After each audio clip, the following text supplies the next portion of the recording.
18절에 서원이라고 하는 단어가 나오기 때문에 오늘은 그 부분에 대해서 같이 나누는데, 이 구약에서의 서원이라고 하는 것과 오늘 본문에서의 서원이 어떻게 다른지에 대해서 말씀을 드리고, 우리가 살아가면서 오늘 말씀이 좋은 말씀입니다. 나중에 결론에 가서 말씀드리겠지만은요, 기도하는 사람들에게 꼭 필요한 말씀으로 적용을 하도록 하겠습니다. 첫 번째, 서원에 대해서 말씀드리겠습니다. 아브라함이 하나님의 약속을 받고 자식을 낳기까지 24년이 걸렸습니다. 이삭은 20년이 걸렸습니다. 야곱이 형에게 돌아갈 축복을 가로채고 나서 집을 떠나지 않았습니까? 20년 이상 집을 떠나 있었습니다. 요셉은 17살에 팔려갖고서 30살이 될 때까지 13년 동안 노예 생활을 했습니다. 그러면 13년부터 20년이 훨씬 넘는 시간 동안 이 족장들, 믿음의 사람들은 서원한 일이 있는가? 서원한 일이 없습니다. 구약을 읽어보면은 서원에 대한 내용들이 많이 나오나 많이 나오지 않습니다. 제일 중요하게 우리가 다루는 서원과 관련된 부분은 그 입다라고 하는 사람이 했던 서원이었습니다. 사사기에 나오는데, 입다라고 하는 사람은 그 삶이 한마디로 개망난이었습니다. 오늘로 이야기하면 조직폭력배라고 이야기해도 되는 그러한 삶을 살아가던 사람이었습니다. 나라가 어려워졌습니다. 이스라엘이 꼭 강대국의 침략을 받았는데 문명의 발달에 있어서 한 단계 좀 늦어 있었습니다. 그러니까 전쟁을 하더라도 늘 당하는 입장이었습니다. 다른 나라가 쳐들어왔는데 이 전쟁을 어떻게 해야 되나는 고민이 생겼습니다. 그래서 사람들이 입다를 전쟁의 지도자로 세웠습니다. 이거는 사실은 말이 안 되는 겁니다. 입다 같은 사람은요, 그 살아왔던 삶의 모습을 통해서 보면은 지도자가 될 만한 사람은 아니었습니다. 이 사람이 전쟁의 지도자가 되어서 전쟁을 하려고 하다 보니까 얼마나 다급하겠습니까?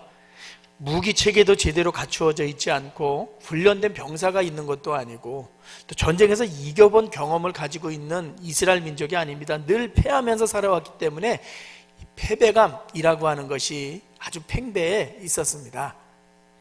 하나님 앞에 기도했습니다. 하나님, 전쟁에서 꼭 승리를 주십시오. 전쟁이 끝나고 나서 돌아올 때 제일 먼저 나와서 환영하는 사람은 내가 하나님 앞에 제물로 드리겠습니다. 전쟁에서 승리했습니다. 그리고 돌아오는데 누가 맨 처음 나와서 환영하냐면 자기 딸이 맨 처음 나와서 환영하지 않았습니까? 그래서 그 딸을 하나님 앞에 제물로 드렸습니다.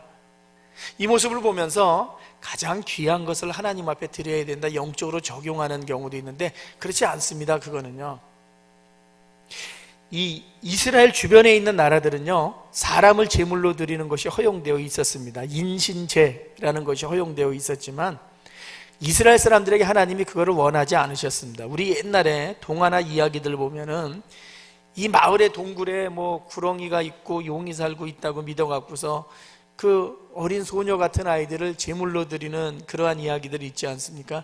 그런데 이 당시에는 직접 그러한 일들이 행해졌습니다. 여기서 뭘 말해주냐면, 입다라고 하는 사람이 하나님 앞에 서약을 했지만은 이방 종교의 풍습에서 자유롭지 못했음을 말해주는 겁니다. 그러므로 그것은 바른 서약이 아닙니다. 잘못된 서약이었습니다. 그것이 서원과 관련돼서 나오는 이 중요한 본문이고, 또 하나의 서원은 어디 나오냐면 사무엘상 1장에 나옵니다. 한나라고 하는 사람이 있었습니다. 그 남편은 엘가나였습니다. 엘가나에게는 아내가 둘이 있었습니다. 분인나와 한나라고 하는 아내가 있었는데 이 분인나가 아기를 낳았습니다. 그런데 한나는 아기가 없었습니다. 아기를 낳고 아기가 없기 때문에 이 사람이 서원한 것이 아니었습니다. 서원은 꼭 상황이 있습니다. 그 사람이, 어떠한 사람은 아기가 없어도 평생을 잘 사는 사람도 있습니다. 그러나 어떠한 사람은 아기가 없는 것 때문에 하나님 앞에 마음이 가장 낮은 상태에서 절규하면서 탄식하고 울부짖는 그러한 사람들도 있습니다. 한나는 이 경우에 해당이 되었습니다. 그럼 왜 그랬을까? 분인나라고 하는 이 여인은 아기를 낳자마자 매일 이 한나를 괴롭혔습니다. 그래서 성경은 이렇게 말합니다. 격분시켰다.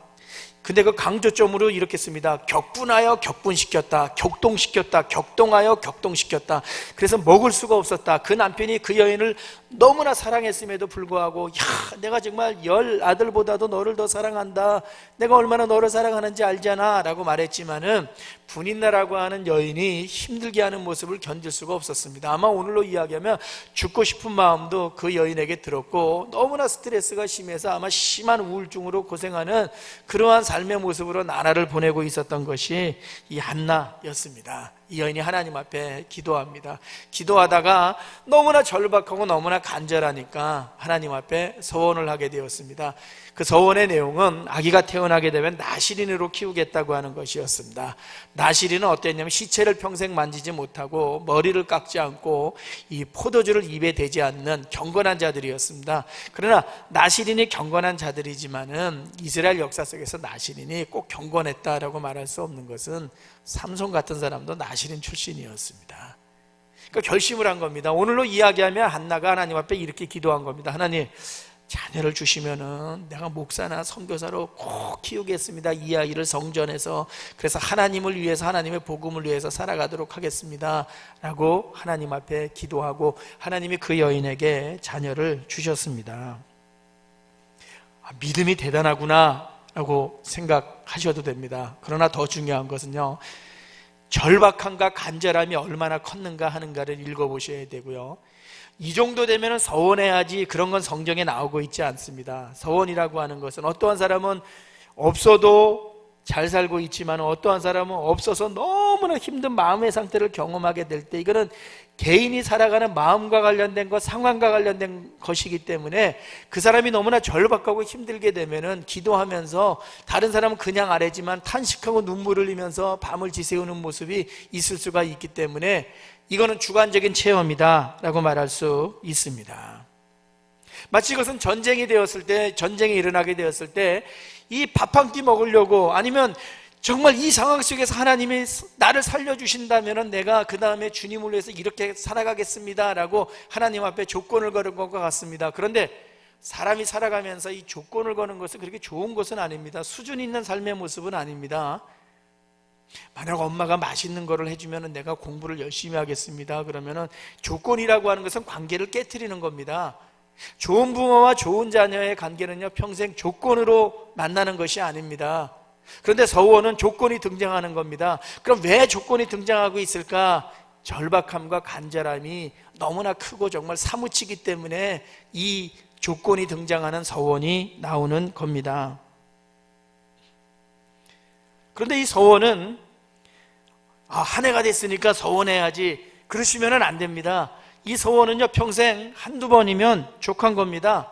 상습적인 것이 되면은요, 신앙이 이 조건과 관련된 것으로 다운되어질 수 있습니다. 조건의 남발로 될 수 있습니다. 하나님, 이거 해주시면은 제가 이렇게 하겠습니다. 이거 해주시면은 이렇게 하겠습니다. 이거 해주시면 이렇게 하겠습니다 라고 말하는 신앙은, 그건 좋은 신앙이 아닙니다. 부모와 자녀 사이에서도 좋은 관계가 아닌 것처럼 하나님과 우리 사이에서도 그것은 좋은 신앙은 아닙니다. 상습적으로 아버지를 이용하거나 어머니를 이용하거나 조건을 들이대는 자녀는 배은망덕한 자녀일 수밖에 없습니다. 그러므로 기도하실 때 평생에 한두 번으로 족한 것이지, 나는 믿음으로 100가지 서원을 했어, 1000가지 서원을 했어, 이러시면 안 됩니다. 그래서 성경에 서원이라고 하는 것이 그렇게 많이 나오고 있지 않은 이유입니다. 우리 서원과 관련돼서 받았던 질문들도 있습니다. 이런 거였습니다. 제가 서원을 했는데 그때 아직까지 서원을 행하지 못했는데 어떻게 해야 되죠? 하는 질문이었습니다. 그런 질문을 의외로 하신 분들이 꽤 있습니다. 여러분이 서원하셨으면 꼭 그걸 이루려고 노력을 하셔야 됩니다. 근데 살아가면서 보면은요, 100만 명의 그리스도인들이 있을 때 100만 명이 서원했다고 했을 때 이 100만 가지의 서원을 다 이루어가는가? 그렇지는 않습니다.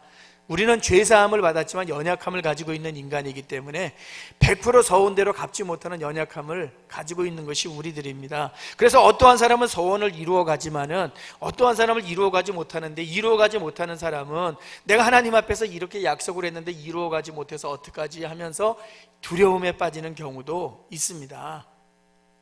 20대와 30대에 어느 모임에서 본인이 정말 목사가 되겠다고, 선교사가 되겠다고, 주를 위해서 살겠다고 헌신을 하다가 이 세상의 일을 감당하면서 너무나 잘 되었을 때에도요, 그 사람은 생각을 합니다. 내가 주님의 일을 한다고 그랬는데, 선교사가 된다고 그랬는데, 목사가 된다고 그랬는데 약속을 지키지 않아서 하나님이 노하시면 어떻게 하지? 잘 돼도 두려움에 빠지는 경우가 있고요. 혹시 20대 때 헌신을 했는데 30대 40대가 되어서 내 일이 잘 안 풀리게 될 때에는 무엇을 생각합니까? 그날 내가 손 들고 일어나 갖고서 헌신을 했는데 아직도 이 길을 안 가고 있기 때문에 내가 이 어려움을 당하고 있나 봐. 여기서 내 인생의 방향을 돌이켜서 내가 그 길을 가면 하나님이 나에게 시온의 대로를 열어주실지 모르지 라고 생각하는 부분이 있습니다. 혹시 여러분이 서원을 했는데 지금 안 되고 있으면요, 하나님이 나의 삶을 조종해 가시나 그렇게 이해하지 마시고요, 이 삶에 지금 내가 문제가 있는 것에 대한 책임은 나에게 있다고 하는 것으로부터 먼저 시작하셔야 됩니다. 내가 일상의 일들을 잘 감당하지 못했기 때문에 이 어려움이 나에게 오는구나로 먼저 출발하셔야 되는 겁니다. 하나님이 내 인생을 지금 조종해 가시나 그렇게 생각하시지 말고, 그런 다음에 내가 하나님 앞에서 서원을 했는데 이루지 못한 것이 무엇이 있나 생각을 하시면은 그거를 잘 살펴보십시오. 잘 살펴보시고 나서요, 내가 지금 이 상황에서는 이 서원을 갚을 수 있는 상황이 아니구나 하는 생각이 들면은요, 솔직하게 지금의 상황을 내놓고 하나님 앞에 여러분이 기도하셔야 됩니다. 말씀을 가지고 기도하셔야 됩니다. 그런데 여기서 전제가 있습니다. 하나님과 지금 내가 딜을 한다고 생각하시면 안 됩니다. 서원이라고 하는 기도의 제목을 가지고 하나님과 내가 거래한다고 생각하시면 안 됩니다.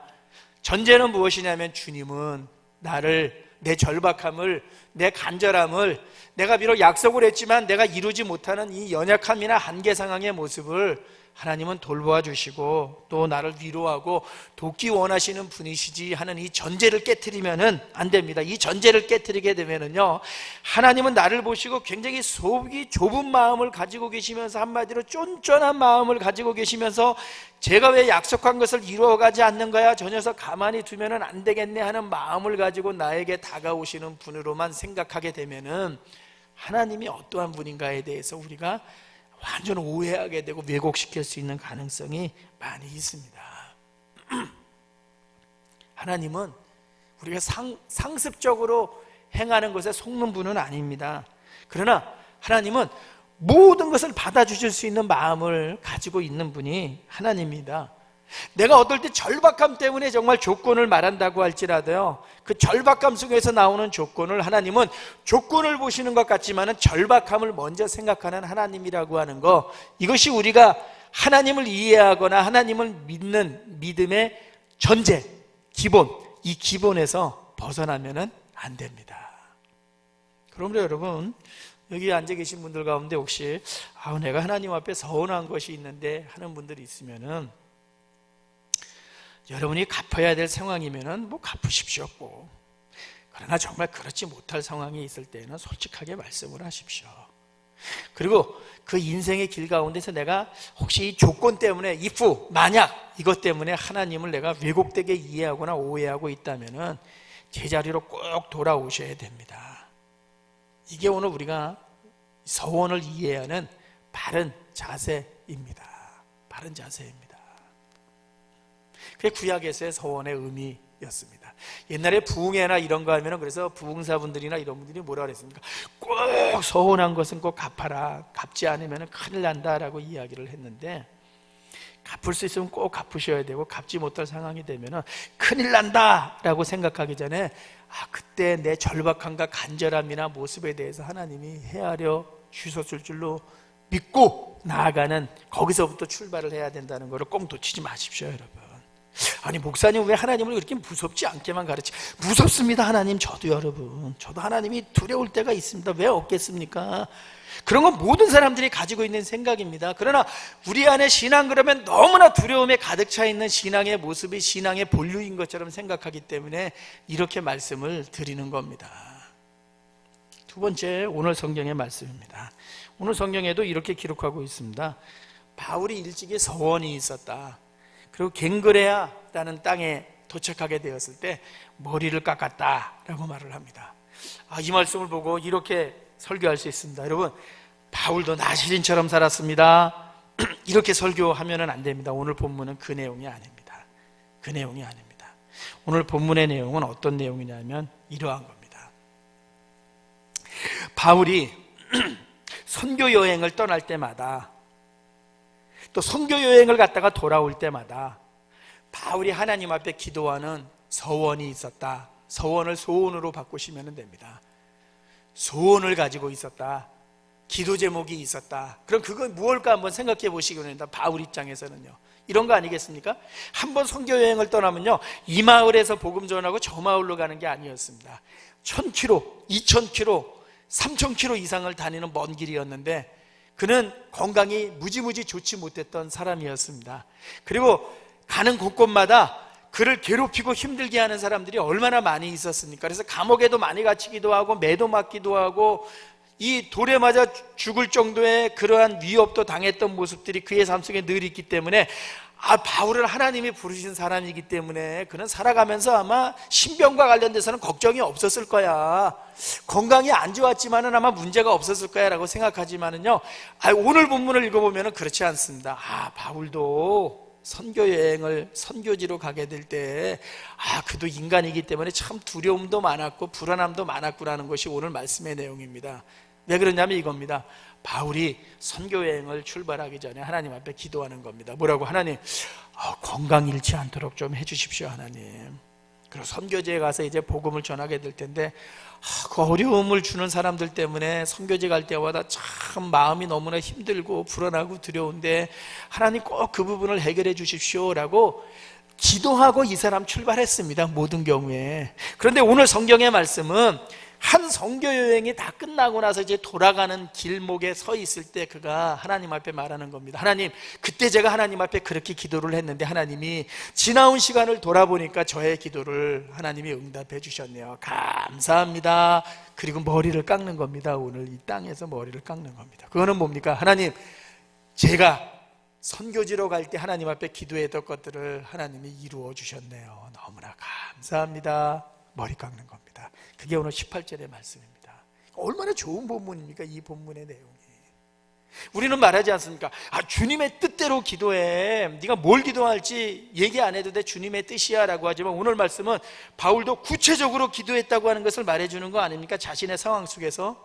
마치 그것은 오늘날 이 땅을 살아가면서 주님, 내가 지금 건강이 좋지 않은데 주님, 건강을 위해서 제가 꼭 기도합니다. 내가 어떠한 일을 시작하고 있는데 참 어려운 가운데 있는데 이 어려움을 제가 꼭 이길 수 있도록 하나님이 좋은 사람들 만나게 하시고 경제적으로도 도와주시고 또 하나님 감당할 수 있는 힘을 나에게 주십시오 라고 기도하는 것과 똑같은 거죠. 그리고 나서 그 일이 이루어졌을 때 하나님 정말로 감사합니다. 감사합니다. 이것이 머리를 깎는 겁니다. 교회로 이야기하면 감사합니다. 액수에 상관없이 하나님 앞에 감사헌금을 드리는 것과 똑같은 모습일 수 있는 거죠. 이러한 부분이죠. 또 하나님, 제가 이 일 때문에 제가 아침에 금식을 하면서 주님 앞에 기도하고자 하는 마음이 있습니다. 제가 그렇게 하겠습니다. 하나님, 이것은 저에게 간절한 거니까. 그럼 어떻게 보면 이렇게 말할 수도 있습니다. 사람이 왜 이렇게 유치한 거야? 예수를 믿으면서 뭐 그런 거 갖고 유치하게 기도해. 부모와 자녀 사이에는 유치함이 없습니다. 하나님과 우리 사이에는. 근데 정말 낮은 수준일 때는 유치할 수밖에 없지만은요, 제일 높은 신앙의 단계를 걸어가고 있는 사람도 하나님 앞에서는요, 유치함이 어린아이와 같은 천진난만함으로 하나님은 이해해 주신다는 거죠. 그것이 오늘 18절의 말씀이기 때문에 이 말씀은 너무나 좋은 말씀이라는 겁니다. 뜻을 구해, 이것이 고상한 기도일 수 있지만은요, 오늘처럼 기도하는 것도, 왜? 내 삶의 상황에서 이것은 내가 정말 꼭 필요한 건데, 간절한 건데, 그럴 때 하나님 앞에 오늘 18절의 말씀을 가지고 나아가는 것은 너무나 좋은 거죠. 이것이 18절 이 말씀의 의미입니다. 바울이 일찍이 서원이 있었으므로 갱그라에서 머리를 깎았더라. 거의 대부분의 사람들이 저도요, 그냥 읽으면서 그냥 이거 지나치게 되어 있는 성경 구절입니다. 왜? 이 부분에는 뭐 특별한 의미가 없지, 바울이 여기 거쳐서 돌아가고 있지, 이렇게만 생각하면서 지나갈 수 있는 구절인데, 이야, 이거 좋은 본문이구나 하는 생각이 들었습니다. 이정교 청교사님한테 적용하면 이겁니다. 하나님, 내가 시술을 받고 회복 중에 있는데 건강 주시기를 원합니다. 그리고 내가 이제 믿음으로 잘 이겨내겠습니다, 하나님. 그리고 어느 날 괜찮아졌을 때 머리를 깎는 것과 같습니다. 하나님, 이제 한국에 들어가는데 거기서 영적으로 잘 충전하고 그 다음에 내가 본격적으로 선교지로 가게 되는데, 선교지로 가면서 하나님 앞에 제가 기도합니다. 거기서 어려움은 있겠지만 감당할 수 있게 해주시고, 여호수아를 도와주셨던 것처럼 나도 도와주시고, 바울과 함께 하신 것처럼 나와 꼭 함께 해주시기를 원합니다, 하나님. 그래서 제가 하나님을 사랑하는 마음으로 제가 이렇게 보내겠습니다, 주님. 그리고 한 1년 2년 지나고 나서 돌아보다가, 하나님 감사합니다, 이제 선교지에 와서 1, 2년 지나보니까 너무나 감사합니다, 머리를 깎았더라. 이것이 오늘 말씀의 내용이니까 얼마나 좋습니까, 여러분. 그러면 아셨죠? 구약의 서원과 오늘 본문의 서원이라고 하는 것이 조금은 다르구나 하는 것을. 그러면 오늘 본문의 적용이면 우리도 할 수 있는 부분이 있지 않겠습니까? 지금 예배를 드리면서 무엇인가 한번 생각해 보시기 바랍니다. 다른 사람들이 생각하는 것보다 조금은 더 간절하고 또 절박하고 꼭 필요하고 하나님 앞에 구할 수 있는 거, 그건 유치함이 아니라고 그랬죠. 하나님이 보실 때에는 얼마나 천진난만함이겠습니까? 왜? 그런 것까지도 나에게 이야기할 수 있는 너구나 하고 주님이 바라봐 주시는 거 아닙니까? 그게 우리가 믿는 하나님 아니겠습니까? 그게 무언가 오늘 이 아침에 한번 생각하십시오. 그게 적용 아니겠습니까? 그리고 결심하십시오. 그리고 한번 약속을 이행하시고 한번 삶을 통해서 지켜봐 주십시오. 그리고 나서 어느 날 저는 여기 있는 우리 모두가 다 머리를 깎는 일이 꼭 있었으면 좋겠습니다. 하나님, 갱그라에서 머리를 깎았던 것처럼 주님, 나도 꼭 머리 깎는 일이 있기를 원합니다. 내 삶의 자리에서 기도하십시오. 날마다 기도하면서, 그래서 저도 기도하기로 했습니다. 하나님, 머리 깎아주시기 원합니다 라고 저도 기도하기로 했습니다. 오늘 여기 예배드리고 있는 많은 분들이 18절의 말씀 너무 좋은 말씀입니다. 우리 모두가 1년에 몇 번씩 정말 머리 깎는 감사함을 하나님 앞에서 체험하는 삶이 꼭 되기를 예수님 이름으로 축원합니다. 기도하겠습니다.